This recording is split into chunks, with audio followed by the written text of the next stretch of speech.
नमस्कार। आज मैं आपके साथ हूँ आपका long awaited topic interpersonal skills के एमसीक्यूज को लेकर। तो आज का प्लान ये है कि हम अराउंड 35-40 एमसीक्यूज करेंगे एज टाइम परमिट्स।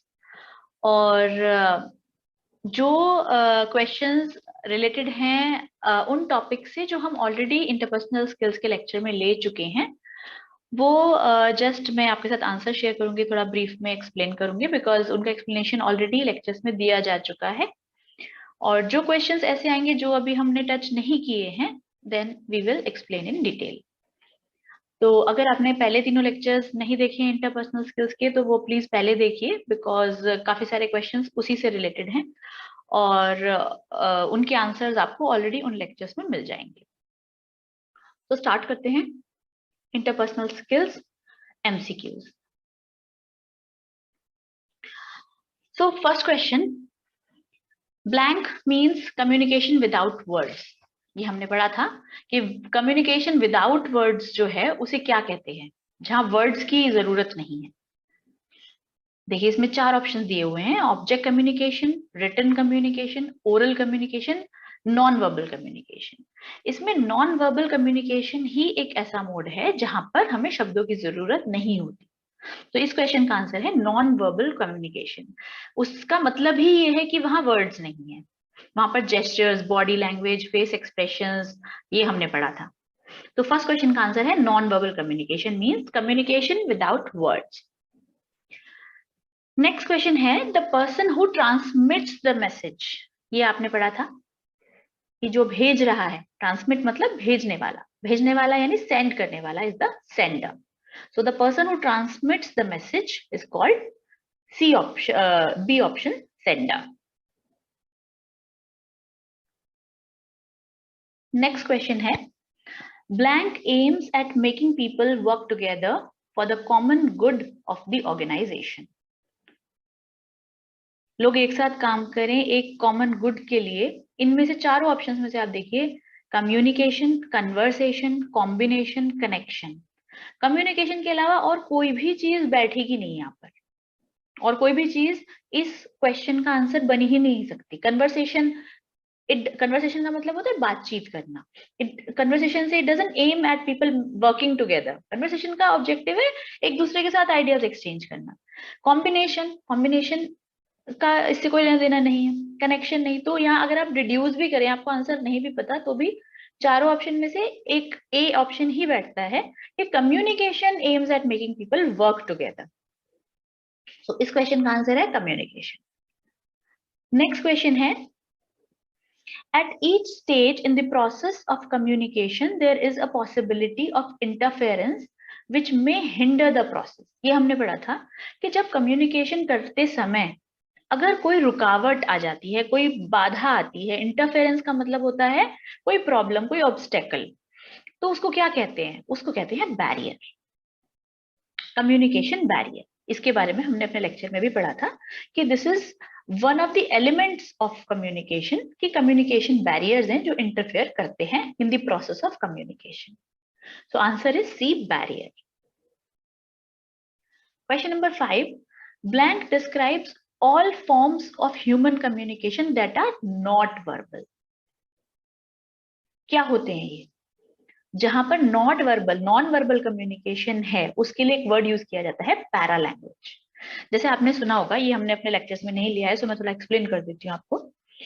ये आपने जैसे सुना होगा, जब आप किसी हॉस्पिटल में जाते हैं तो वहां पर कौन होता है? एक तो डॉक्टर्स होते हैं। डॉक्टर्स हैं जो एक्चुअली मेडिकल स्टाफ है, उनको सपोर्ट करने के लिए होती है नर्सेज, हाउसकीपिंग, या जो बॉयज हैं वहां पर, उनको क्या कहा जाता है? वो डॉक्टर्स नहीं है, वो मेडिकल स्टाफ नहीं है, but they are supporting the medical staff, उन्हें कहा जाता है पैरामेडिक्स। तो ये जो पैरा जो वर्ड है ना, ये सपोर्ट के लिए आता है। तो पैरा लैंग्वेज का मतलब है सपोर्टिंग लैंग्वेज। लैंग्वेज बनती है शब्दों से, ग्रामर से, बोले हुए लिखे हुए शब्दों से भाषा बनती है, लेकिन पैरा लैंग्वेज का मतलब है भाषा को सपोर्ट करने वाला फॉर्म, जैसे कि जेस्चर्स, जैसे कि फेस एक्सप्रेशंस, जैसे कि बॉडी लैंग्वेज, जैसे कि साइंस एंड सिंबल्स, जो हमने नॉन वर्बल कम्युनिकेशन के मेथड्स पढ़े थे, वो सब क्या है? They are called paralanguage. Language को सपोर्ट करने वाली चीजें हैं। सो इस क्वेश्चन का आंसर है D, para language. Question number 6, normally communication is blank wherein the information or message is transferred from one person to another person। अब बताइए कम्युनिकेशन क्या है? जहां हम इंफॉर्मेशन एक दूसरे को ट्रांसफर कर रहे हैं वहां कम्युनिकेशन क्या है? जब कम्युनिकेशन एक से दूसरे तक जा रहा है तो उसे कहा जाता है इंटरपर्सनल। इंटरपर्सनल मतलब from one person to another person. Impersonal का मतलब हो गया कि वो पर्सन तक जा ही नहीं रहा, और पर्सनल का मतलब हो गया कि बस मुझ तक ही है, मैं बोल रही हूँ और मुझ तक ही। ऐसा तो नहीं होता ना, कम्युनिकेशन होता है इंटरपर्सनल, मुझ से आप तक, आपसे मुझ तक। तो इसका आंसर है B, interpersonal. Communication is interpersonal. Normally interpersonal होता है, हम अकेले बैठकर शीशे के सामने थोड़ी ना बोलते हैं। कम्युनिकेशन का मतलब है हम एक मैसेज किसी तक पहुंचाना चाहते हैं। अब वो किसी कौन है? वो हमारा कोई फ्रेंड हो सकता है, कोई ऑफिस कलीग हो सकता है, कोई फॉर्मल कम्युनिकेशन हो सकता है। तो वो communication has to be interpersonal. Next question है, a blank connects the sender to the receiver. ये हमने एलिमेंट्स ऑफ कम्युनिकेशन में पढ़ा था फर्स्ट लेक्चर में, कि सेंडर से रिसीवर तक जाने के लिए कम्युनिकेशन को चाहिए चैनल। किसी ना किसी चैनल के थ्रू वो जाएगा। जैसे मैंने आपको बताया था, अगर आपको टेलीफोनिक कन्वर्सेशन करनी है तो यू नीड अ टेलीफोन। अगर आपको किसी से बात करनी है तो you need a time and place to meet face to face. So it is a channel. So channel connects the sender to the receiver. Next question. The blank in the usage of words may be a serious barrier to effective communication. Effective communication का एक barrier है इन words का usage. बताइए कौन से words? क्या disturbance कोई words हैं? डिस्टरबेंस कोई वर्ड्स का यूसेज है? या डिस्क्रिमिनेशन? डिस्क्रिमिनेशन का मतलब होता है भेदभाव। या डिसऑर्डर, या डिस्टॉर्शन। डिस्टॉर्शन का मतलब होता है चीजों का रूप खराब कर देना। तो यहाँ पर डिस्टॉर्शन है। Distortion in the usage of words may be a serious barrier to effective communication. किस तरह का डिस्टॉर्शन? डिस्टॉर्शन का मतलब होता है रूप बिगाड़ देना, बदलना भी नहीं, बिगाड़ देना। जैसे बहुत लोग श को स बोलते हैं, या कोई सपोज तुतलाता है तो उसकी बात समझ नहीं आती, डिस्टॉर्ट हो जाते हैं, शब्द कुछ और ही सुनाई देते हैं। या फिर डिस्टॉर्शन का मतलब किसी का प्रोनाउंसिएशन खराब है, किसी शब्द को वो इस तरह से बोलते हैं कि कुछ और ही सुनाई दे रहा है, कुछ और ही समझ में आ रहा है। तो जहां शब्द बिगड़ जाएंगे तो कम्युनिकेशन इफेक्टिव नहीं होगी। तो इसीलिए इसको कहा गया है कि distortion in the usage of words. अच्छा, एक चीज और भी है, सिर्फ शब्द नहीं बिगड़ना, उसकी यूसेज भी, कि आपको कहीं पर से लगाना था और आपने में लगा दिया। जैसे बहुत से लोग बोलते हैं, जैसे अगर मुझे ये कहना है कि शायद ये काम करना है, और कोई बोले शायद से ये काम करना है, शायद से मतलब शायद के साथ से नहीं लगाते, बट बहुत बोलते हैं कि शायद से। और भी बहुत जगह, कई बार जहां आपको लगाना था कि इसमें की जगह आपने इससे बोल दिया तो दूसरे को समझ नहीं आया। सो शब्दों का जो यूज है वो सही होना जरूरी है, अदरवाइज डिस्टॉर्शन की वजह से बैरियर होगा और इफेक्टिव कम्युनिकेशन नहीं हो पाएगी। नेक्स्ट क्वेश्चन पे चलते हैं। Most of us use blank and blank in addition to words when we speak. ये हमने पढ़ा था कि जो वर्ड्स हम बोल रहे हैं उसके अलावा हम और क्या यूज करते हैं कम्युनिकेशन के लिए। इन चारों ऑप्शंस को देखिए, आप खुद समझेंगे। वर्ड्स एंड जेस्चर्स इसमें नहीं आ सकता, बिकॉज हम बात कर रहे हैं, हमने ऑलरेडी बोला है कि इन एडिशन टू वर्ड्स, जो हम बोल रहे हैं उनके अलावा हम क्या यूज करेंगे। तो फर्स्ट ऑप्शन तो वैसे ही आउट है, दिख रहा है, गलत है। सेकेंड ऑप्शन है जेस्चर्स एंड बॉडी लैंग्वेज, यानी कि हम यूज करते हैं हाथों के जेस्चर्स और अपना बॉडी लैंग्वेज, ये हम सभी यूज करते हैं। थर्ड ऑप्शन है body language and posture. Posture का इससे लेना देना नहीं है। Body language and posture, posture का लेना देना मतलब ये नहीं कि पॉस्चर एक नॉन वर्बल कम्युनिकेशन नहीं है। पॉस्चर एक नॉन वर्बल कम्युनिकेशन है, लेकिन हम अपने वर्ड्स के साथ पोस्चर को यूज नहीं करते, हम अपने जेस्चर्स को यूज करते हैं। जैसे मैं भी आपके साथ जब बोलती हूँ तो मैं बहुत बार हाथ यूज करती हूँ, बहुत बार इस तरह से फेस एक्सप्रेशन। तो जेस्चर्स और जो बॉडी लैंग्वेज है वो सबसे ज्यादा यूज होती है वर्ड्स के साथ में। नेक्स्ट क्वेश्चन है, blank refers to pitch, loudness, duration, intonation and tempo. अब देखिए ये जो सारे शब्द हैं ये शब्द स्पीच से जुड़े हुए हैं। पिच मेरी आवाज का पिच, बोलने का पिच। लाउडनेस कितना जोर से मैं बोल रही हूँ।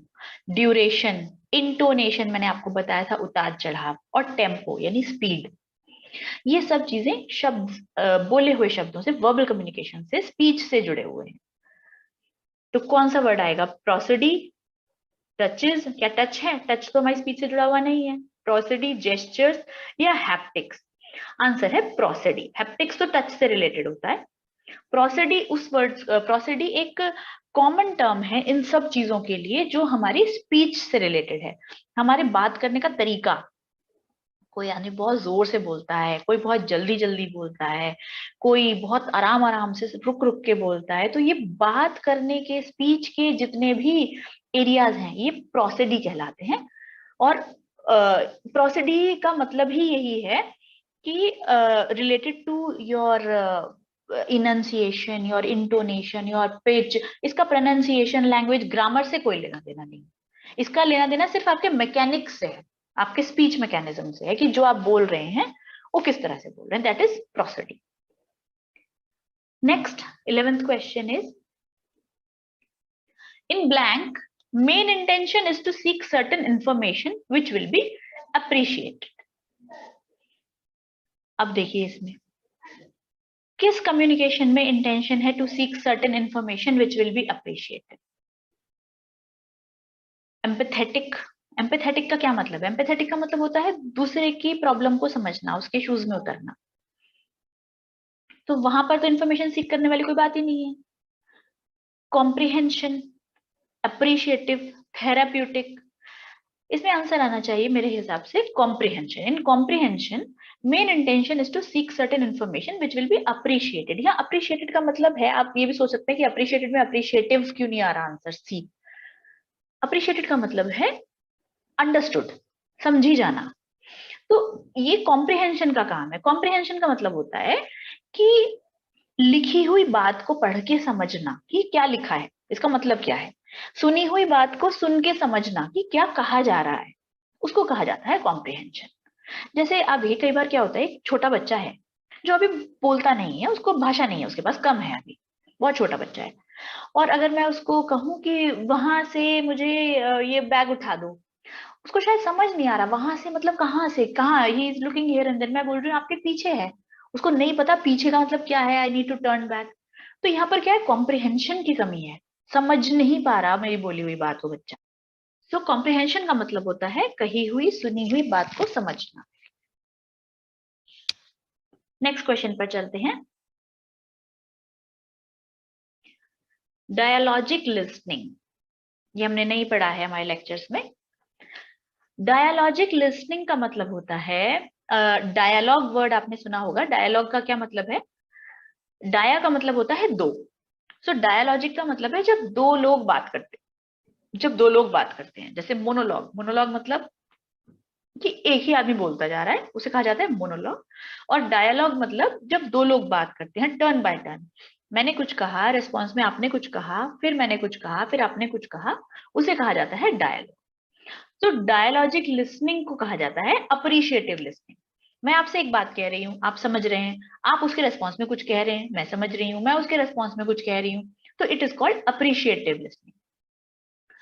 अप्रिसिएशन का यहाँ पर वो मीनिंग नहीं है जो हम कहते हैं ना, हम उसे अप्रिशिएट करते हैं, वो अप्रिशिएट पसंद करना वाला अप्रिशिएट नहीं है। यहाँ अप्रिशिएट समझने वाला, टू बी अंडरस्टूड वाला है, जो अभी पिछले क्वेश्चन में भी था कि कॉम्प्रिहेंशन का मतलब है to appreciate the communication, to appreciate what information you are seeking. तो यहाँ पर वही अप्रिसिएशन का, अप्रिशिएटिव का मतलब है कि dialogic listening is also known as appreciative, appreciative of each other, understanding of each other. Next question, blank means looking quickly over a textbook to get a general superficial idea of the content. पूरी book, एक हमारे पास कोई नई book आई, हम कोई book खरीदने जाते हैं, हम उस बुक को पूरा नहीं पढ़ते, वहां पर लेने से पहले हम क्या करते हैं, हम उसका फ्रंट, उसका बैक, उसका जो जिस्ट पीछे लिखा है अबाउट दी ऑथर, थोड़ा 2-4 पेजेस पलट के कुछ पिक्चर्स, एक सुपरफिशियल आइडिया में मिल जाता है what this book is all about. इसको क्या कहा जाता है? इसे कहते हैं स्किमिंग। बुक को फटाक से रिव्यू कर लेना, फटाफट थोड़ा सा गो थ्रू हो जाना कि हाँ इसमें क्या है, एक सुपरफिशियल सा, एक जनरल सा एक आइडिया ले लेना। तो इसमें ऑप्शन आएगा C, skimming. Next, blank reading is ideal and helps comprehension. ये एक रिसर्च फैक्ट है कि किस तरह की रीडिंग को आइडियल कहा गया है, कि ये अच्छी रीडिंग है जिससे आपको अच्छा समझ में आता है, जल्दी समझ में आता है। तो ये है साइलेंट रीडिंग। जब हम बोल बोल कर पढ़ते हैं या हम जब चुपचाप पढ़ते हैं, तो साइलेंट रीडिंग के लिए कहा गया है कि ये एक आइडियल रीडिंग है, आपको ज्यादा अच्छे से समझ में आता है, आप ज्यादा इम्बाइब कर पाते हो, आप ज्यादा एब्जॉर्ब करते हो अपना पढ़ा हुआ, if you are reading silently. So answer is D, silent reading. Next question है, the second step in the SQ3R of reading. क्या है ये SQ3R? ये हमने नहीं पढ़ा है अपने लेक्चर्स में।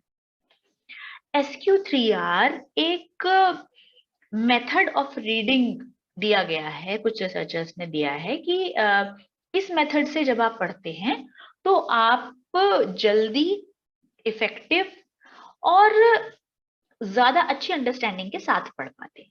क्या है SQ3R?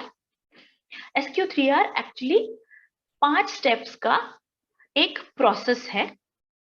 S इज फॉर सर्वे। सबसे पहले जैसे आपको कोई बुक पढ़नी है तो आप सबसे पहले सर्वे कीजिए। सर्वे का मतलब, जैसे मैंने स्किमिंग बताया आपको अभी, सर्वे का मतलब just go through the book quickly so that you get an idea about what the book is all about. जैसे कि आपने बुक लिया, टाइटल देखा, उसका कवर पेज पे फोटो क्या है, उससे आपको क्या लग रहा है what this book is all about. आपने पीछे देखा, कभी उसमें बुक की जिस्ट लिखी रहती है, ऑथर के बारे में लिखा रहता है, तो आपने फिर थोड़ा सा पेजेस टर्न किए, जस्ट पिक्चर्स कुछ देखे, उनसे आपको एक आइडिया आया कि बुक क्या है, किसके बारे में है। क्यू से होता है क्वेश्चन, यानी आप जो सेक्शन पढ़ रहे हैं उससे रिलेटेड क्या क्वेश्चन आपके दिमाग में आ रहा है। आपके दिमाग में ये आएगा कि क्या मुझे इन सवालों के जवाब मिलेंगे आगे पढ़ के, या मुझे इन सवालों के जवाब चाहिए जो इसमें होने चाहिए, एक्सपेक्टेड मेरे आंसर्स हैं। सो यू डिसाइड कि जो सेक्शन में पढ़ रहा हूँ उसमें आप पूरी बुक एक साथ नहीं पढ़ते हैं, आप थोड़े थोड़े सेक्शंस में पढ़ते हैं। ये मेथड ये कहता है कि आप थोड़े थोड़े सेक्शंस में पढ़िए। आपने पहले एक सेक्शन पढ़ा, उससे रिलेटेड आपने पहले क्वेश्चन सोचे कि मैं क्या इससे पाना चाहता हूँ, क्या इंफॉर्मेशन मुझे मिलने वाली है। थर्ड स्टेप है 3R में, पहला R है रीड। अब आप वो सेक्शन पढ़ते हैं with the questions in mind, जो आपने सोचे थे कि मुझे इनका जवाब चाहिए या मुझे ये इंफॉर्मेशन मिलेगी, with those question in mind आपने वो सेक्शन पढ़ा। सेकेंड R है रिसाइट। रिसाइट मतलब आपने जो पढ़ा आप उसे रिकॉल करिए, सोचिए कि आपने क्या पढ़ा, उससे आपको क्या इंफॉर्मेशन मिली, क्या उन सवालों के जवाब मिले जो आपने सोचे थे। और फिर review, last R is review. Review मतलब अब आप सोच रहे हैं कि जो आपने पढ़ा क्या वो वही था जो आप सोच रहे थे, या वो डिफरेंट था, या आपने फाइनली क्या उससे लिया, आपका टेक अवे क्या है उस पोर्शन को रीड करने से। तो जब आप ये प्रोसेस अपनाते हैं तो ये कहा जाता है कि रीडिंग ज्यादा फ्रूटफुल होती है, ज्यादा अंडरस्टैंडेबल होती है। तो जो आपने पढ़ा उसके ये 5 स्टेप थे। अब ये क्वेश्चन पूछ रहा है second step. So SQ, second step is Q. Q means question. So option B is the answer for this question. हाँ, ये देखिए मैंने इसमें आंसर B के साथ ये भी लिख दिया है कि SQ3R के स्टेप्स क्या हैं। Survey, question, read, recite and review. Recite कई जगह रिकॉल भी लिखा मिलेगा आपको। इसका मतलब यही है, रिसाइट का मतलब भी कि जो आपने पढ़ा आप उसे रिसाइट करिए, उसे रिकॉल करिए कि हमने क्या पढ़ा, क्या मतलब है उसका। Question number 16. While making a slide, the number of words should be limited to a maximum of blank per slide. ये स्लाइड है पावर पॉइंट प्रेजेंटेशन की स्लाइड। तो पावर पॉइंट प्रेजेंटेशन जो एक मीडियम है, उसमें आपको ये ध्यान रखना है कि जब आपको लॉन्ग टेक्स्ट लिखना है, एक्सप्लेनेटरी स्टेटमेंट्स लिखने हैं, डिटेल्ड डाटा देना है, तो आप MS वर्ड का यूज कीजिए। MS वर्ड में डाटा में आप डॉक्यूमेंट्स दीजिए, और यहाँ पर पावर पॉइंट का स्लाइड बनाते हुए there should be lesser words and more presentation. The presenter should explain while presenting the slide. It should not be the way कि slide में सारा कुछ written material आपने डाल दिया and he's reading the slide. This is not the way. Slide should have the pointers, the idea, and the presenter should explain. So a slide should have maximum number of 30 words is being said in common parlance. That 30 words should be there, maximum 30 words in a slide. उससे कम ही हो, उससे ज़्यादा तो नहीं ही हो बिल्कुल. So the answer for this question is D 30. Next question. A business proposal from a branch manager of a company to the managing director of the company is an example of horizontal communication. So पहले हम discuss करते हैं horizontal communication और vertical communication है क्या। ये हमने अपने लेक्चर्स में कवर नहीं किया था। सो देखिए, जब हिरार्की में कम्युनिकेशन होता है, व्हाट इज हिरार्की? हिरार्की में कम्युनिकेशन का मतलब है कि लोअर लेवल पर जो एम्प्लॉइज हैं वो सुपीरियर से कोऑर्डिनेट कम्युनिकेट करते हैं, मिडिल लेवल से, मिडिल लेवल टॉप लेवल से कम्युनिकेट करता है, टॉप लेवल मिडिल लेवल को इंस्ट्रक्शंस देता है, मिडिल लेवल लोअर लेवल को इंस्ट्रक्शंस देता है। सो ये कम्युनिकेशन हिरार्की में हो रहा है, top to bottom, bottom to top हो रहा है। सो ये वर्टिकल है, ये दिख ही रहा है कि नीचे से ऊपर, ऊपर से ऊपर, ऊपर से नीचे और नीचे से नीचे जा रहा है। सो ये एक वर्टिकल मूवमेंट है कम्युनिकेशन का, उसे हम कहते हैं वर्टिकल कम्युनिकेशन। अब हॉरिजॉन्टल कम्युनिकेशन क्या है? जहां पर दो लोग जो सेम पैरिटी, सेम पोजीशन पर हैं, जब वो एक दूसरे से कम्युनिकेट करते हैं तो कहा जाता है हॉरिजॉन्टल कम्युनिकेशन। कैसे? जैसे कब होगा हॉरिजॉन्टल कम्युनिकेशन? फाइनेंस डिपार्टमेंट में एक मैनेजर है, HR डिपार्टमेंट में एक मैनेजर है, तो फाइनेंस मैनेजर और HR मैनेजर जब एक दूसरे से कम्युनिकेट करते हैं, वो सेम लेवल पे हैं, वो दोनों एट पार हैं, वो कोई हिरार्की में नहीं आ रहे, कोई एक दूसरे को रिपोर्ट नहीं कर रहा, कोई एक दूसरे का बॉस या सबऑर्डिनेट नहीं है। तो यहां पर है horizontal communication at the same level, यहां पैरिटी है। तो फिर से बताती हूँ, जहां हिरार्की है वहां वर्टिकल कम्युनिकेशन कहा जाएगा, और जहां सेम लेवल पर दो लोग कम्युनिकेट कर रहे हैं वो हॉरिजॉन्टल कम्युनिकेशन है। जैसे दो दोस्त बात करते हैं तो वहां हॉरिजॉन्टल कम्युनिकेशन है, वहां कोई किसी का बॉस किसी का सबऑर्डिनेट नहीं है। अब इस क्वेश्चन पे आते हैं। क्वेश्चन क्या कह रहा है? Business proposal from a branch manager. एक ब्रांच मैनेजर है, वो कम्युनिकेट कर रहा है, बिजनेस प्रपोजल भेज रहा है to the managing director of the company, MD को भेज रहा है। तो ऑब्वियसली उसका MD उसका सुपीरियर है, उसका बॉस है, and he is his subordinate. तो यहां पर वो एट पार नहीं है, तो हॉरिजॉन्टल नहीं हो सकता, ये वर्टिकल कम्युनिकेशन है। इसीलिए इसका आंसर है false. This is not horizontal communication. Next question पे चलते हैं, question 18। Blank is the full form of abbreviation TQM। इसमें कुछ ज्यादा समझाने का नहीं है, जस्ट याद रखिए TQM का मतलब होता है टोटल क्वालिटी मैनेजमेंट। ये आप पढ़ेंगे मैनेजमेंट में, यहाँ आपको सिर्फ टर्म समझ आनी चाहिए, TQM total quality management. 19th, communication that takes place between the member of an organization within itself। इसका क्या मतलब है? एक ही ऑर्गेनाइजेशन के लोग जब आपस में कम्युनिकेट करते हैं तो उसको क्या कहा जाता है? ये किस तरह के कम्युनिकेशन की बात हो रही है? आपके पास टॉप लेवल से कुछ इंस्ट्रक्शंस आए, ये काम होना है, आपने कोई डाटा रेडी करके रिपोर्ट ऊपर बॉसेस को दिया। जैसे मैंने अभी आपको बताया था, फाइनेंस मैनेजर को कुछ डाटा HR मैनेजर से चाहिए, उसने उसको कम्युनिकेट किया, I need this information. HR manager ने रिस्पॉन्ड किया, ये लीजिए, this is that information that you are seeking. So ये जो communication within the organisation हो रहा है, इसको क्या कहते हैं? इसको कहा जाता है इंटरनल कम्युनिकेशन। देखिए जो ऑप्शंस दिए हैं, एक्सटर्नल कम्युनिकेशन होता है जब हम किसी थर्ड पार्टी से, बिजनेस के बाहर किसी से कम्युनिकेट करते हैं, अपने वेंडर्स से, बैंकर्स से, अपने इन्वेस्टर्स से, स्टेक होल्डर्स से, कस्टमर्स से, तो कहा जाता है कि एक्सटर्नल कम्युनिकेशन है। फॉर्मल या इनफॉर्मल तो कोई भी कम्युनिकेशन हो सकता है। आप अपने ऑर्गेनाइजेशन के अंदर भी या बाहर भी किसी से भी फॉर्मली या इनफॉर्मली, जैसे आपके रिलेशनशिप हैं उस हिसाब से आप कम्युनिकेट कर सकते हैं। तो उसका इससे कोई लेना देना नहीं कि ऑर्गेनाइजेशन के अंदर ही जो हो रहा है वो कम्युनिकेशन कैसा है। जो ऑर्गेनाइजेशन के अंदर हो रहा है वो कहलाता है इंटरनल कम्युनिकेशन। आंतरिक कम्युनिकेशन है वो विद इन द ऑर्गेनाइजेशन। तो इस क्वेश्चन का आंसर है option number D, internal communication. Next question number 20 है, informal meetings mark the blank of the problem. अब इसमें देखिए जो चार ऑप्शन दिए हैं वो चारों ऑप्शन ना तो अंग्रेजी के हिसाब से बैठते हैं ना लॉजिक के हिसाब से बैठते हैं।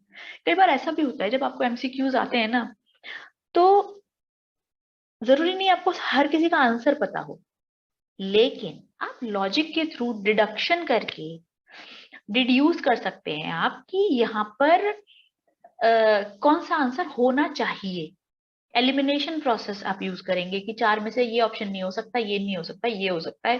तो you will use deduction and elimination process, ये बहुत जरूरी है। आपको हर आंसर आए ऐसा जरूरी नहीं, मुझे भी नहीं आता, बट लॉजिक कहता है कई बार कि ये आंसर होना चाहिए, तो आप वो भी लगाइए। अब इस क्वेश्चन में देखिए, पहला ऑप्शन है इमीडिएटली। अगर मैं ये लगाऊं तो अंग्रेजी ही नहीं बन रही, ग्रामर ही खराब हो रही है यहाँ पर। Informal meetings mark the immediately of the problem, sentence ही नहीं बन रहा, तो मुझे साफ दिख रहा है ये गलत है। Informal meetings mark the immediacy of the problem, ये फिर भी हो सकता है। थर्ड है इंपॉर्टेंस ऑफ द प्रॉब्लम, ये भी हो सकता है। And improvement of the problem, problem का इंप्रूवमेंट होता है कभी? नहीं बन रहा ना लॉजिक, तो बी और सी में से एक है। समझते हैं बी और सी का क्या मतलब है, क्या वो लगेंगे यहाँ। Informal meetings mark the blank of the problem. Informal meetings होती हैं जो मित्रों के बीच में होती हैं, जहां पर फॉर्मल नहीं हो रहा कुछ भी। They mark the importance of the problem या immediacy of the problem. Immediacy का मतलब होता है तुरंतता, जल्दी।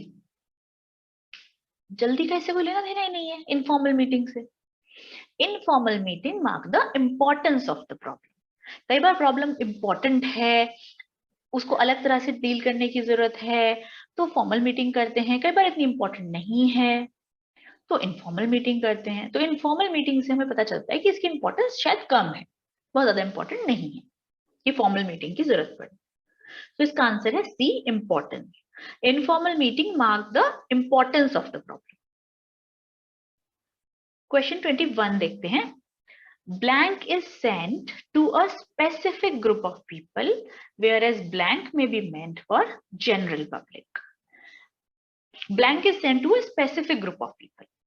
कौन से कम्युनिकेशन है जो एक स्पेसिफिक ग्रुप ऑफ पीपल के लिए बने हैं? नोटिस देखिए, नोटिस क्या किसी स्पेसिफिक ग्रुप ऑफ पीपल के लिए है? नोटिस तो जनरल पब्लिक को दिया जाता है, जनरली दिया जाता है। जैसे स्कूल में नोटिस आया, it is for everyone. Memo आया कि भाई सपोज क्लास 12th के पेपर शुरू होंगे, तो it is for whole class 12th, for general public. Circular दिया जाता है स्पेसिफिक ग्रुप। जैसे हमने कहा कि भाई जो लोग वर्क फ्रॉम होम पे हैं उन लोगों का ये टाइमिंग है, उन लोगों का इतने दिन ऑफिस आना होगा, इतने दिन रहेगा। तो ये एक स्पेसिफिक ग्रुप के लिए हो गया, स्पेसिफाई कर दिया हमने कि ये किन लोगों पे अप्लाई हो रहा है सर्कुलर। तो circular is for a specific group of people, इसको याद रखिए। And notice and memo are for general public. तो अब आंसर क्या बनेगा इस क्वेश्चन में? हमें फर्स्ट ऑप्शन चाहिए जो स्पेसिफिक ग्रुप का हो, यानी कि सर्कुलर, जो कि है सिर्फ डी ऑप्शन में। तो इसका आंसर है D, circular is sent to a specific group of people, whereas notice may be meant for the general public. So option D is the answer. Question number 22. The problem with proofreading is that you will have to be good at blank and blank. क्या होता है proofreading? Proof reading होता है जब किसी चीज का draft आप पढ़ते हो, किसी का टेक्स्ट आप पढ़ते हो, with an intention to check कि उसमें कोई स्पेलिंग मिस्टेक, कोई ग्रामेटिकल मिस्टेक या कोई पंक्चुएशन मिस्टेक तो नहीं है। जैसे किसी की शादी होती है, शादी का कार्ड छपने का ऑर्डर देते हैं, तो कार्ड छपने से पहले जो कार्ड का पब्लिशर है वो एक कार्ड, ड्राफ्ट कार्ड बना के आपके घर भेजता है। आप चेक करते हो कि भाई कहीं दूल्हा दुल्हन का नाम तो नहीं गलत लिख दिया, फैमिली का नाम तो नहीं गलत लिख दिया, स्पेसिंग तो ठीक है, कहीं ऐसा तो नहीं है कि जहां पर उसका नाम आना था, जगह का नाम आना था, वहां पर फैमिली का नाम लिख दिया है, या मिक्सअप कर दिया है नामों को। तो आप वो देखते हैं ना कि वो ड्राफ्ट जो है, वो जो टेक्स्ट है वो प्रॉपर हो, उसको कहा जाता है प्रूफ रीडिंग। आप न्यूज़पेपर में कोई आर्टिकल भेजते हैं, वहां पर वो छापने से पहले उसको प्रूफ रीड करते हैं कि कोई स्पेलिंग मिस्टेक तो नहीं है, कहीं पर कुछ पंक्चुएशन की मिस्टेक तो नहीं है, कोई ग्रामेटिकल मिस्टेक तो नहीं है, कहीं के को से तो नहीं लिख दिया, मे को ने तो नहीं लिख दिया। Proof read. तो प्रूफ रीडिंग के लिए क्या जरूरी है? प्रूफ रीडिंग के लिए जरूरी है कि आपकी स्पेलिंग्स अच्छी हो, आपको पता तो हो सही स्पेलिंग क्या है, आप तभी तो बता पाओगे कहाँ गलती है। तो आप अच्छे होने चाहिए स्पेलिंग्स में और पंक्चुएशन में। पंक्चुएशन क्या होता है? पंक्चुएशन होता है कहाँ कॉमा लगना है, कहाँ फुल स्टॉप लगना है, कहाँ पूर्ण विराम लगना है। अब देखिए इतना छोटी सी चीज से कितना एकदम से मीनिंग बदल जाता है सेंटेंस का। 3 शब्द हैं, रुको मत जाओ। अगर मैं कॉमा रुको के बाद लगाऊं, रुको मत जाओ, क्या मीनिंग हुआ कि मैं कह रही हूं रुको। लेकिन अगर मैं कॉमा मत के बाद लगा दूं, रुको मत जाओ, बिल्कुल अपोजिट मीनिंग हो गया सिर्फ एक कॉमे की पोजिशनिंग से। तो punctuation is very very important. It plays a very important part in giving your communication a complete meaning. तो वही यहाँ है कि प्रूफ रीडिंग के लिए हमें क्या जरूरत है? Spelling and punctuation. ऑप्शंस देखते हैं। पहला ऑप्शन वही स्पेलिंग एंड पंक्चुएशन जो हम कह रहे हैं, जो हमारे हिसाब से आंसर होना चाहिए। सेकंड है प्रोनाउंसिएशन एंड स्पेलिंग। अब आप बताइए, प्रूफ रीड करना है आपको, आपको ये देखना है कि सही लिखा है कि नहीं। प्रोनाउंसिएशन की क्या जरूरत है उसके लिए? प्रोनाउंसिएशन थोड़ी लिखा है, शब्द लिखा है, प्रोनाउंस तो आप करेंगे जब बोलेंगे, तो इसलिए प्रोनाउंसिएशन का प्रूफ रीडिंग से कोई लेना देना नहीं। नेक्स्ट ऑप्शन है पंक्चुएशन एंड प्रोनाउंसिएशन। यहाँ भी पंक्चुएशन प्रोनाउंसिएशन गलत है। और लास्ट है पैराफ्रेजिंग एंड स्पेलिंग। क्या होता है पैराफ्रेजिंग? पैराफ्रेजिंग का मतलब होता है रिपीट करना इन दी सिचुएशन ऑफ डाउट। जैसे कई बार ऐसा होता है ना, सामने वाला मुझे कुछ समझा रहा है और मुझे लग रहा है कि वो ये कह रहा है, एंड आई रिपीट कि अच्छा ये है, एंड देन दे से यस और नो। इसको कहते हैं paraphrasing. In the situation of doubt, जहां आपको लग रहा है कि कहीं कि क्या मैंने गलत सुन लिया, या is it really this which I am thinking, then you paraphrase. Paraphrase मतलब आप उस फ्रेज को रिपीट करते हो जो आपके सामने अभी अभी बोला गया है, तो वो भी प्रूफ रीडिंग का हिस्सा नहीं है। तो इस क्वेश्चन का आंसर है option number A. Problem with proofreading is that you will have to be good at spelling and punctuation. So ये हो गया 22nd question, आंसर ए। अब चलते हैं 23rd। Every sentence has 2 essential parts, a blank and a blank. ये आपने class 4th 5th में most probably पढ़ा होगा। सेंटेंस के इंपॉर्टेंट पार्ट्स होते हैं सब्जेक्ट एंड प्रेडिकेट। सब्जेक्ट जिसके बारे में बात कही जा रही है, और प्रेडिकेट जो बात कही जा रही है। जैसे हमने कहा a boy is going to the school, तो इसमें सब्जेक्ट है बॉय जिसके बारे में बात बताई जा रही है, और क्या बात बताई जा रही है? Is going to the school, तो ये है प्रेडिकेट। तो आंसर क्या होगा क्वेश्चन नंबर 23 का? Option C, predicate and subject. ये सेंटेंस के एसेंशियल पार्ट्स हैं, subject and predicate. Question number 24, oral communication ensures blank and blank. Oral communication का मतलब होता है बोली हुई बात, बोला हुआ communication, through the word of mouth, through speech. तो उससे क्या इंश्योर होगा? ओरल कम्युनिकेशन से क्या होता है? ओरल कम्युनिकेशन से सबसे इंपॉर्टेंट चीज होती है कि इमीडिएट रिस्पॉन्स आता है। आप सामने वाले से बात कर रहे हैं, वो पूरा रिस्पॉन्स दे देता है कि हाँ सही है या नहीं है।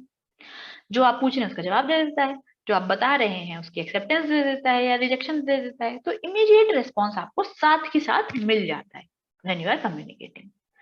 एक तो ये चीज होती है ओरल कम्युनिकेशन से। और दूसरी चीज जो ओरल कम्युनिकेशन से होती है वो होती है अटेंशन। अब मैंने एक मेल लिखा, किसी ने देखा, नहीं देखा, बिना देखे रीड कर दिया, हो सकता है ना ऐसा, वो बिजी है, नहीं ध्यान दिया। मगर ओरल कम्युनिकेशन में जब आप किसी से बात कर रहे हैं तो उसकी अटेंशन आप पर रहेगी, जितनी अटेंशन होनी चाहिए वो वहां पर रहेगी। तो एडिकेट अटेंशन और इमीडिएट रिस्पॉन्स, ये ओरल कम्युनिकेशन की इंपॉर्टेंट फीचर्स। तो इस क्वेश्चन का आंसर बनेगा option B, adequate attention and immediate response.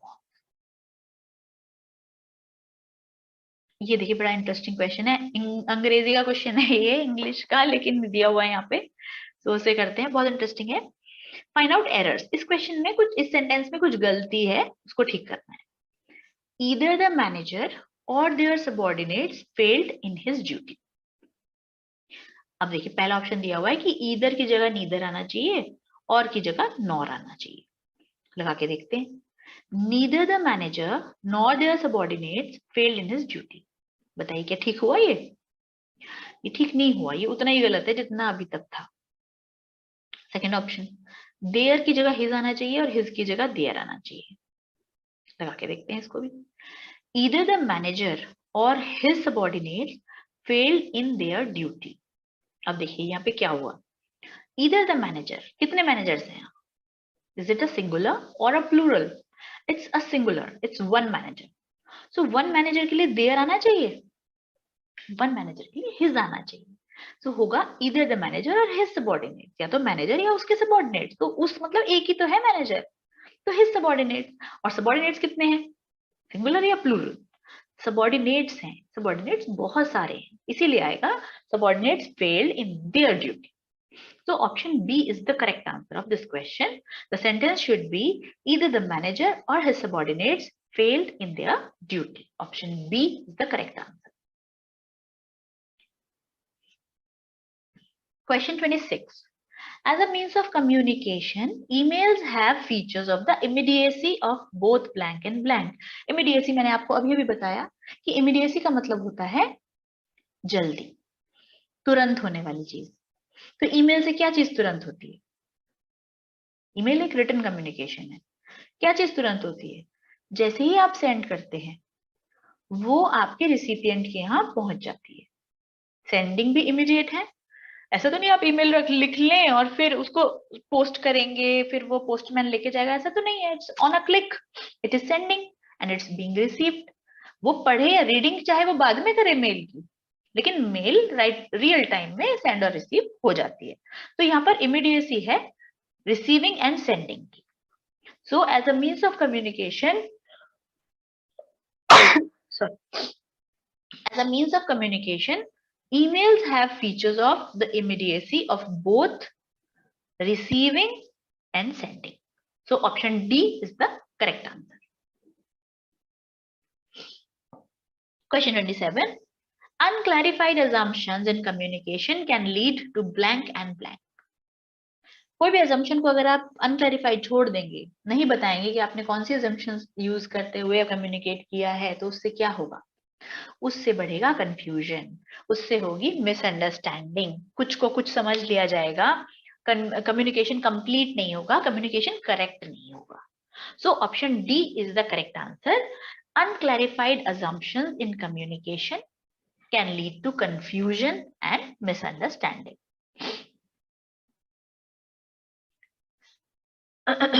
इसके जो बाकी ऑप्शन है अगर आप वो देखें ना, कि अनक्लैरिफाइड assumption से प्री मैच्योर इवैल्यूएशन तो खुद ही एक प्रॉब्लम है। कम्युनिकेशन क्या लीड करेगा, वो तो प्रीमेच्योर इवैल्यूएशन से आप कह सकते हैं कम्युनिकेशन ही नहीं होगा, पुअर लिसनिंग से कम्युनिकेशन ही नहीं होगा, lack of planning, physical barriers, ये सब तो वो हैं जिनकी वजह से कम्युनिकेशन पुअर होगा। हम पूछ रहे हैं कि अगर assumptions अनक्लैरिफाइड हैं कम्युनिकेशन में तो क्या होगा? तो होगा confusion, misunderstanding. Next, a resume needs conceptualization of your blank and blank all into one document. क्या होता है resume? पहला तो आप में से बहुत लोग इसको रिज्यूम बोलते हैं, प्रोनाउंसिएशन, इसका प्रोनाउंसिएशन रिज्यूम नहीं है। रिज्यूम का मतलब होता है किसी चीज को, किसी रुकी हुई चीज को रीस्टार्ट करना, वो होता है रिज्यूम। आप कई दिन से छुट्टी पर थे, आपने ऑफिस ज्वाइन कर लिया, तो कहा जाएगा यू हैव रिज्यूम्ड ऑफिस। आप कोई मूवी देख रहे थे, घंटी बजी, आप पॉज करके चले गए, आपने फिर आके प्ले कर लिया, तो कहा जाएगा you have resumed the movie. वहां है रिज्यूम, ये है रिज्यूमे। रिज्यूमे मीन्स आपका करिकुलम वाइटे, सीवी, या आपका बायोडेटा जो आप बोलते हैं। So a resume needs conceptualization of your blank and blank all into one document. क्या होना चाहिए आपके बायोडेटा में, आपके सीवी में क्या होना चाहिए? आपके अकम्पलिशमेंट्स यानी आपके अचीवमेंट्स और आपके एक्सपीरियंस, वो जरूर होने चाहिए। So बाकी जो चीजें हैं they form a part of your biodata, but your accomplishment and experiences they should be there. जैसे कि आपने लिखा कि आपका एजुकेशनल क्वालिफिकेशन है कि आपने 12th किया, आपने ग्रेजुएशन किया, सपोज आपका ग्रेजुएशन में रैंक आया है, that is your accomplishment, that should form part of your CV.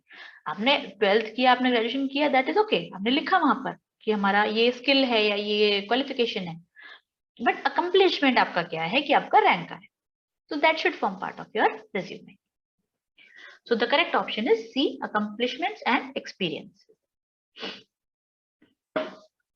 Next 29th question है the semantic markers used to express time relationship are। क्या होते हैं semantic markers? जब आप कुछ कम्युनिकेट करने वाले हैं रिटन और वर्बल, तो आप कुछ प्रेप करते हैं, कुछ पॉइंटर्स अपने पास रेडी रखते हैं कि इस बारे में मुझे बात करनी है। इनफैक्ट रादर आपको पॉइंटर्स रेडी रखने चाहिए ताकि जिस जिस बारे में आपको बात करनी है, जो कम्युनिकेट करना है, उसमें कुछ मिस आउट ना हो जाए, उसको कहा जाता है सिमेंटिक मार्कर्स। और इन पॉइंटर्स में, सिमेंटिक मार्कर्स में टाइम रिलेशनशिप यानी कि टाइम को जब हम टाइम के बारे में जब हम बात कर रहे हैं तो कुछ वर्ड्स यूज किए जाते हैं। ये वो पूछ रहा है कि कौन से वर्ड्स टाइम रिलेशनशिप को एक्सप्रेस कर रहे हैं। देखिए पहला है नेक्स्ट, नेक्स्ट एक टाइम रिलेशनशिप, इसके बाद आफ्टर भी, इसके बाद आफ्टर भी एक टाइम रिलेशनशिप बता रहा है। बी पॉइंट में देखिए कॉन्सिक्वेंटली, कॉन्सिक्वेंटली टाइम को नहीं बता रहा, कॉन्सिक्वेंटली रिजल्ट को बता रहा है कि किसी चीज के रिजल्ट से ये हुआ, कॉन्सिक्वेंटली हुआ, तो this is not a time relationship, तो B option is not the answer. इसी तरह सी में टू समराइज नहीं होना चाहिए, टू समराइज टाइम थोड़ी बता रहा है, टू समराइज तो आपका इंटेंशन बता रहा है कि आप समराइज कर रहे हैं इसको, तो वो भी सिमेंटिक मार्कर टाइम रिलेशनशिप से रिलेटेड नहीं है। और लास्ट डी पॉइंट में because, because is also not time relationship, while है, हेंस है, बट बिकॉज नहीं है। तो इस क्वेश्चन का आंसर है ए, नेक्स्ट और आफ्टर, ये दोनों ही टाइम रिलेशनशिप के सिमेंटिक मार्कर्स हैं जो कि टाइम बता रहे हैं कि कब किस बारे में आप बात हो रही है। Question number 30, blank and blank are acted as barriers to communication. अब देखिए इसमें बैरियर्स क्या है, नीचे चलते हैं, डी पॉइंट, फीडबैक और sender, these are not barriers, ये तो एलिमेंट्स ऑफ कम्युनिकेशन है, इनके बिना तो एलिमेंट कम्युनिकेशन ही नहीं होगी। Same is with C, channel and message, and same is with B, sender and receiver. A जो ऑप्शन है, semantic distortions and lack of planning, ये चीजें हैं बैरियर्स टू कम्युनिकेशन। जहां डिस्टॉर्शंस हैं, जहां प्लानिंग नहीं है, वहां पर कम्युनिकेशन या तो मिसकम्युनिकेट हो जाएगा या कंप्लीट ही नहीं होगा, और या फिर अधूरा रह जाएगा, नहीं हो पाएगा effective. So option is a, semantic distortions and lack of planning are acting as barriers to communication. Next option, next question, question 31, ये भी अंग्रेजी का ही क्वेश्चन है, एक ग्रामेटिकल रूल है, लेकिन इट इज इंटरेस्टिंग, तो करते हैं इसको discuss. When a word that has a silent e at the end, किसी वर्ड के एंड में अगर साइलेंट ई आता है और उसे कंबाइन करें with an ending that starts with a vowel, अगर हम उसमें एंडिंग चेंज करें with a vowel, then the final E is blank. For example the surprise gives you, मैं आपको एग्जाम्पल देती हूँ, आप खुद बताएंगे फिर आंसर। जैसे यहाँ पर दिया है सरप्राइज, सरप्राइज में लास्ट में ई है जो कि साइलेंट है, हम उस ई को प्रोनाउंस नहीं कर रहे ना, सरप्राइज ज तक रुक रहे हैं हम, so this E is silent, surprise. Now अगर मैं इस सरप्राइज के एंड में एक नई एंडिंग लगाना चाहती हूँ with a vowel, suppose ING लगाना चाहती हूँ, सरप्राइजिंग बनाना चाहती हूँ, तो मुझे क्या करना पड़ेगा, मुझे ई को ड्रॉप करना पड़ेगा। The spelling will be S U R PRISING, E नहीं आएगा। तो ये रूल है कि अगर लास्ट में साइलेंट ई है और आप नई एंडिंग लगाना चाहते हैं which starts with a vowel, then final E has to be dropped. अब इसी सरप्राइज को अगर मैं सरप्राइजिंग ना बना के सरप्राइज्ड बनाऊं तो थोड़ी ई ड्रॉप हो रहा है, क्योंकि वहां पर डी लगा रही हूं मैं, इट्स नॉट अ वावल। तो अगर मैं वावल वाली एंडिंग लगाती हूँ तो मुझे ई को ड्रॉप करना पड़ेगा। जैसे रेस है, रेस में लास्ट का ई इज साइलेंट। अगर मुझे रेसिंग बनाना है, स्पेलिंग बनेगी RACING, वहां भी ई ड्रॉप हो गया क्योंकि ई साइलेंट था और मैंने ING लगाया है। Same is with hope, hope में अगर मुझे होपिंग बनाना है then E will be dropped, HOPING, hoping. So this is a rule. तो हमारा आंसर बनेगा that final E is dropped and surprise gives you surprising. इसमें आपको एक कंफ्यूजन हो सकती है, सी ऑप्शन, आप सोच सकते हैं डिलीटेड, यहाँ हमने डिलीट नहीं किया है। डिलीट और ड्रॉप में बहुत फाइन सा ही फर्क है, पर बोला यही जाता है दैट ई इज ड्रॉप्ड, यानी ई को हमने हटा दिया है और उसकी जगह ING लगाया है। सो क्वेश्चन 31 का आंसर है B, dropped and surprising. The primary goal of communication is to, बताइए। इतने सारे लेक्चर हो गए, MCQs इतने सारे हो गए, ये तो आपको बताना चाहिए प्राइमरी गोल ऑफ कम्युनिकेशन क्या है। To create barriers, funny, to create noises, more funny, to effect a change, illogical. तो answer is none of these. लेकिन बताइए इसका है क्या, सही आंसर क्या होना चाहिए, प्राइमरी गोल क्या है कम्युनिकेशन का। कम्युनिकेशन का प्राइमरी गोल होता है exchange of information, ideas and facts, exchange of a message, conveying a data, conveying a message. So primary goal of communication is to exchange the information. ये इनमें से कुछ भी नहीं है। So 32 का आंसर है none of these, option D.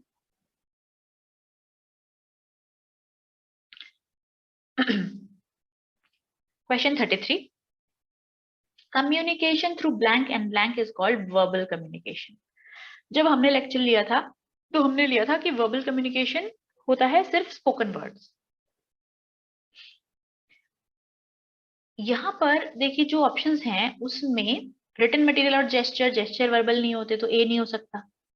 B में gestures and spoken words, gesture नहीं होते तो ये नहीं हो सकता। C spoken words and written material, और डी में फिर बॉडी लैंग्वेज है, तो सिर्फ ऑप्शन सी ही बनता है। अब इसमें एक कॉन्ट्रडिक्शन है एक्चुअली, मैंने जहां से पढ़ा था, जब आपको पढ़ाने के लिए मैं रेफर कर रही थी, तो मैंने यही पढ़ा कि वर्बल कम्युनिकेशन का मतलब है spoken words. But there is another school of thought which says that verbal communication का मतलब है use of words। अब वो words चाहे बोले गए हों चाहे लिखे गए हों, so they consider written communication also as a verbal। so जो ऑप्शन सी है यहाँ पर spoken words and written material, आप वो लिखते हैं तो वो गलत नहीं होगा, वो सही रहेगा, because verbal में use of words is taken to be a verbal communication। words can be spoken as well as written। so इस क्वेश्चन का आंसर बनेगा option number 3, spoken words and written material are verbal communication। Question number 34. Blank is an exchange of facts, ideas, opinions or emotions by two or more persons। Just अभी मैंने आपको ऊपर बताया क्या होता है exchange of facts, communication होता है। इनमें से और जितने भी वर्ड्स हैं कोई बैठेगा ही नहीं। कॉम्बिनेशन, कॉम्बिनेशन तो दो चीजों का मिलाप होता है। कन्वर्सेशन बातचीत होती है, कनेक्शन, कनेक्शन कोई एक्सचेंज ऑफ आइडियाज नहीं है। So communication is the exchange of facts, ideas, opinions, information, emotions। So correct answer is option number A। Question number 35. The blank of the correct channel represent on the situation under which the communication takes place। Communication के सारे lectures भूल जाओ, अंग्रेजी भी नहीं लग रही यहाँ पे, आप तीनों चारों ऑप्शंस लगा के देखो सेंटेंस बन किससे रहा है। मैं आपको ये नहीं कह रही आप टॉपिक ना समझो, मेरा पॉइंट कहने का ये कि जहां ऐसा क्वेश्चन भी आए जिसका आंसर आपने नहीं भी पढ़ा हुआ, तो आप लॉजिक लगाओ, ग्रामर लगाओ। एलिमिनेट करो गलत चॉइसेस को, रिड्यूस करो सही आंसर। अब देखो यहाँ पर क्या है, the chance of the correct channel बन रहा है सेंटेंस, नहीं बन रहा। The chance of the correct channel depends on the situation, कुछ मीनिंग ही नहीं बन रहा। The choice of the correct channel, ये बन रहा है कि चॉइस, करेक्ट चैनल की choice will depend on the situation under which the communication takes place. अगर मुझसे कोई दूर है, दूसरे शहर में बैठा है, मुझे उससे बात करनी है, तो क्या करूं? I need to call him on the phone, face to face meeting नहीं कर सकती मैं। तो चैनल क्या होगा, वो सिचुएशंस पे डिपेंड करेगा कि कैसे सिचुएशंस में कम्युनिकेशन की जानी है। The change of the correct channel, नहीं बना कोई meaning. The channel of the correct channel, so illogical meaning. तो फर्स्ट जो मीनिंग समझ में आया वो option B, the choice of the correct channel depends on the situation under which the communication takes place, ये इसका सही आंसर है। Question 36, blank is the study of touches as non verbal communication. Study of touches हमने पढ़ा था, touches जैसे कि handshake, pat on the back, embrace, hug, ये सारी जो टचेस हैं इनकी स्टडी को कहा जाता है हैप्टिक्स। बॉडी लैंग्वेज, जेस्चर, प्रोसिडी हमने देखे हैं। Body language, gesture non verbal है, बट ये स्टडी नहीं है, है ना। और प्रोसिडी हमने देखा था, अभी ऊपर एक क्वेश्चन आया था कि प्रोसिडी का मतलब होता है हमारा speech mechanism, intonation, enunciation, the pitch, the loudness, everything constitutes prosody. So this is the study of touches, which is called haptics. So the correct answer is option A, haptics. Question 37 ये हमने अभी किया है। The fourth step in the SQ3R technique. फिर से आपको बताती हूँ, S is for survey, Q is for question, first R is for read, second R is for recite or recall, and last R is for review. So fourth step यहाँ पर हो गया recite और recall. So correct option is A, recall. Question 36. Blank is an announcement sheet that is sent to a specific group of people. Again, हमने अभी ऊपर पढ़ा था कि specific group of people को हम क्या भेजते हैं, notice, memo, circular या letter, आपको already पता है, हम circular देते हैं specific group of people को. So the correct option is C option.